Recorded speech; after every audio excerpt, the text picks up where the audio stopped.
돌연 은퇴를 선언하면서 북미 간 직접 대화 움직임에 어떤 영향을 미칠지 주목됩니다. 네, 일단 우려가 큰 가운데 협상의 효율성이 높아질 것이라는 전망도 나옵니다. 워싱턴 이승우 특파원입니다.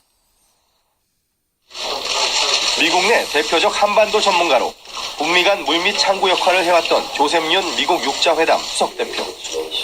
윤 대표의 은퇴는 사실상 예고돼 있었다는 게 워싱턴 외교가의 대체적인 반응입니다. 윤 대표도 연합뉴스와의 인터뷰에서 국무부에 들어온 지 33년이 넘었고 지금이 은퇴에 괜찮은 시점이라며 정책 차이로 떠나는 것이 아니라고 밝혔습니다. 사표를 제출한 시점도 이미 2주 전이었고 렉스 틸러슨 국무장관이 여러 차례 만류했지만 뜻을 꺾지는 못한 것으로 전해졌습니다. 워싱턴 포스트는 다만 직업 외교관들이 트럼프 행정부 내에서 영향력을 잃으면서 커진 좌절감이 반영된 것이라고 분석했습니다. 대북 대화파로 꼽히는 윤 대표의 은퇴는 한반도 대화 라인의 약화로 이어져 북미 대화에 지장을 줄 수 있다는 우려도 나옵니다.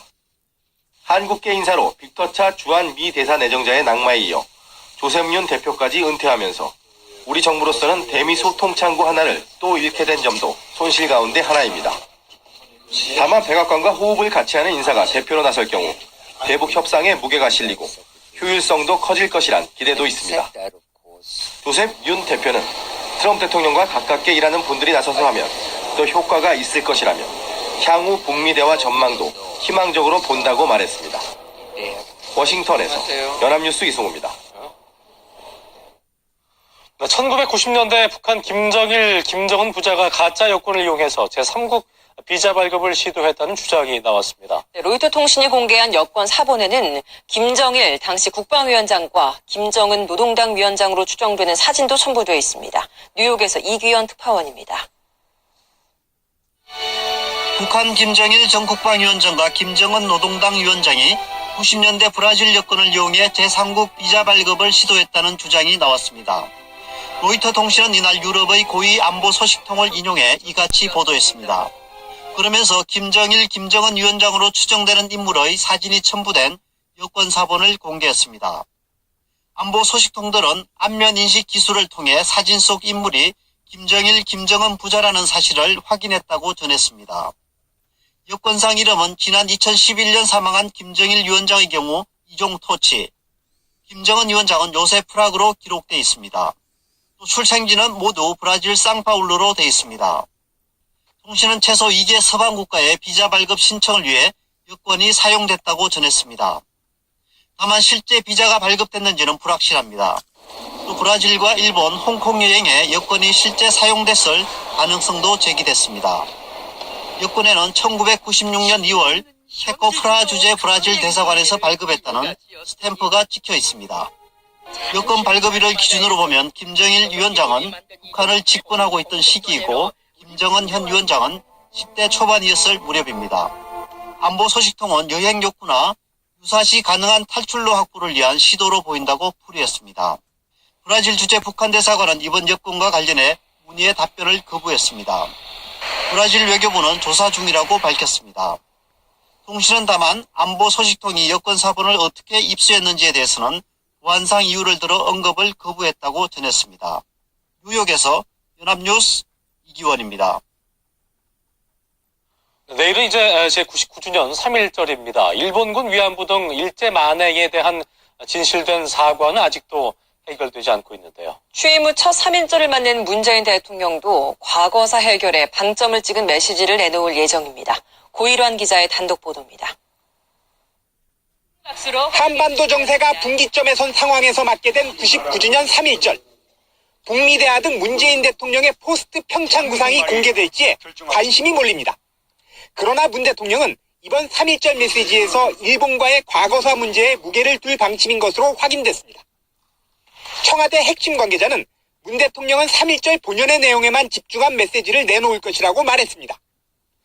포스트 평창 구상을 밝히지 않는 것은 북미 대화라는 난제를 풀기 위해선 좀 더 신중한 접근이 필요하다는 판단 때문으로 보입니다.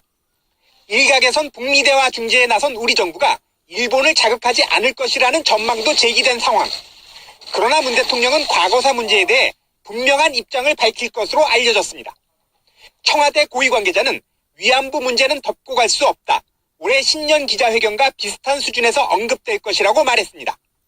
진실을 인정하고 또 피해자 할머니들에 대해서 진심을 다해서 사죄하고 그렇게 해결돼야 하는 것이지 정부와 정부 간에 피해자를 배제한 채 조건과 조건을 주고받는 방식으로 해결될 수 있는 문제가 아니라고 생각합니다. 신년 기자회견 때 문 대통령은 피해자에 대한 사죄를 강조했습니다. 이번에도 일본의 책임 문제는 거론될 전망입니다.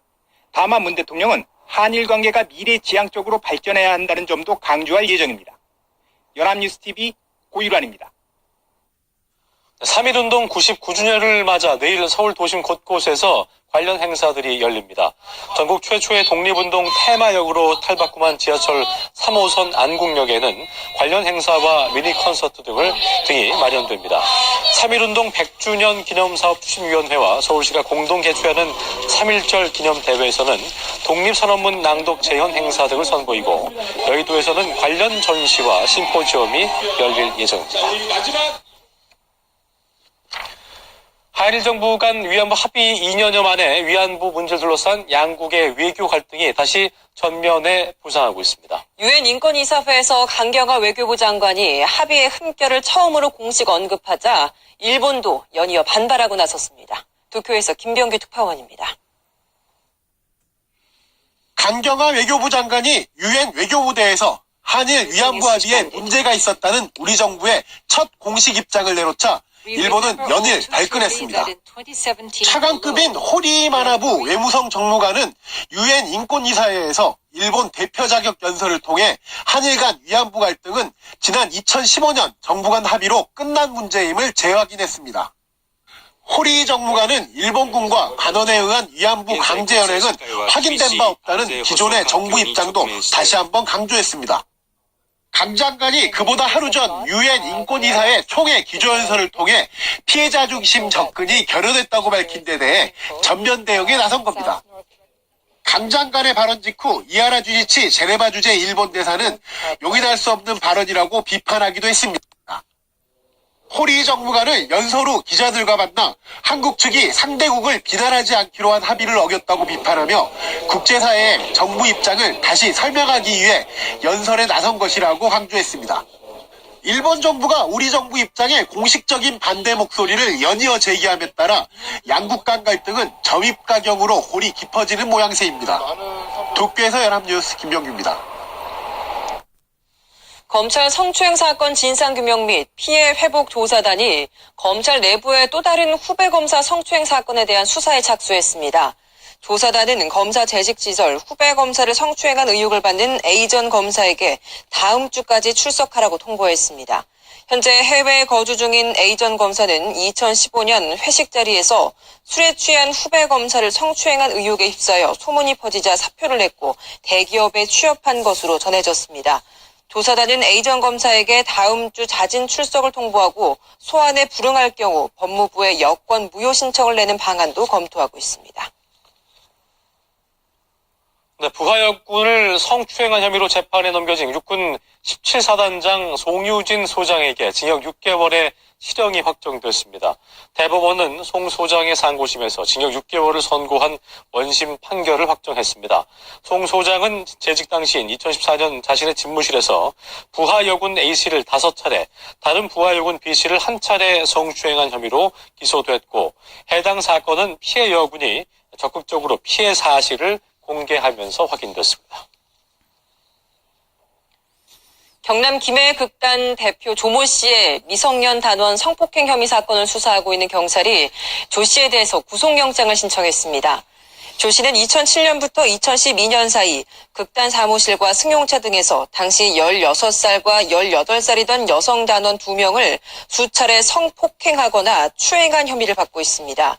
경찰은 피해자들의 진술이 구체적이고 일관된 데다 이를 뒷받침할 참고인 진술도 확보했습니다.